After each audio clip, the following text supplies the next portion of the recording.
చిట్టెలుక భారీ కాయుడైనటువంటి ఆ గణపతికి వాహనంగా ఎలా మారింది?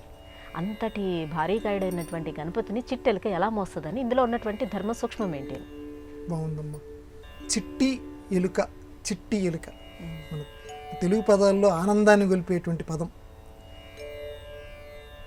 నిజానికి ఎవరూ కూడా నమ్మశక్యం కానటువంటి విషయం. ఆయన చూస్తేనేమో మహాకాయుడు, చాలా బరువు, పొట్ట ఇంత ఉబ్బి ఉంటుంది మహానుభావుడు ఆ గణేశుడు.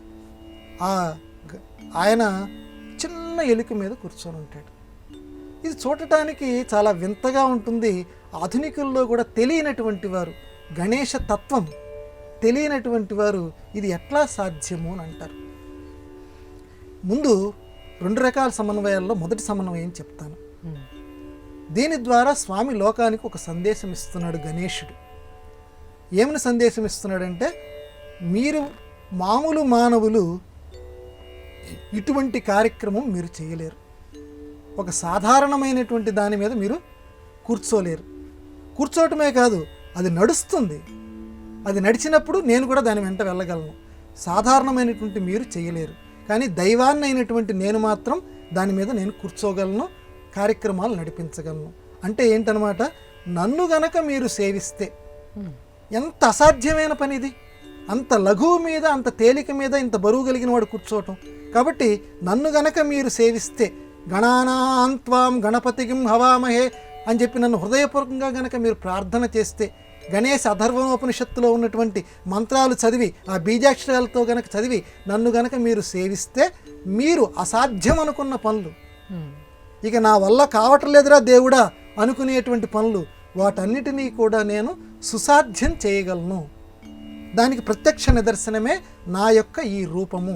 నా రూపాన్ని చూసి నా తత్వాన్ని మీరు గ్రహించండి. కాబట్టి అసాధ్యాన్ని కూడా సుసాధ్యం చేయగలనని చెప్పడానికే అంత చిట్టెలుక మీద నేను కూర్చున్నాను, ఇంత బరువు కలిగిన నేను. ఇది ఒకటో సమన్వయం. రెండో సమన్వయం, గణేశ పురాణంలో మూషికాసురుడు అనేటువంటి ఒక రాక్షసుడు ఉన్నాడు. ఆ రాక్షసుడు, ఈ రాక్షసులకి ఏంటంటే పాపం అందరు రాక్షసులు చెడ్డవారు కాదు. లోకంలో మానవులనే పేరు మీద రాక్షసులు ఉన్నారు. ఇప్పటికీ వాళ్ళు ఎక్కడికి పోలా. రాక్షస జాతి అని ప్రత్యేకంగా మనకు లేదు, కానీ మానవుల్లోనే రాక్షసులు ఉన్నారు.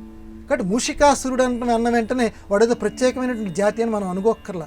వాడు కూడా ఒక మానవుడు, వాళ్ళ రాక్షస ప్రవృత్తి ఉంది వాడికి. లేకపోతే ఇటువంటి వరం అడగడు. స్వామి, నేను ఎల్లప్పుడూ నీకు వాహనంగా ఉండేటువంటి అదృష్టాన్ని నాకు కలిగించు. ఆ మూషికాసురుడు అనేటువంటి రాజు మీద ఆ గణేశుడు దండయాత్రకి వెళ్ళినప్పుడు ఆ మూషికాసురుడు స్వామివారిని వరం అడిగట, ఎల్లప్పుడూ నేను నీకు వాహనంగా ఉండి ఈ లోకంలో నీతోటే సంచరించేటువంటి అదృష్టాన్ని నాకు కలిగించమని. అందువల్ల అతని కోరికను తీరుస్తూ ఎలుక వాహనం చేసుకున్నాడు గణేశుడు.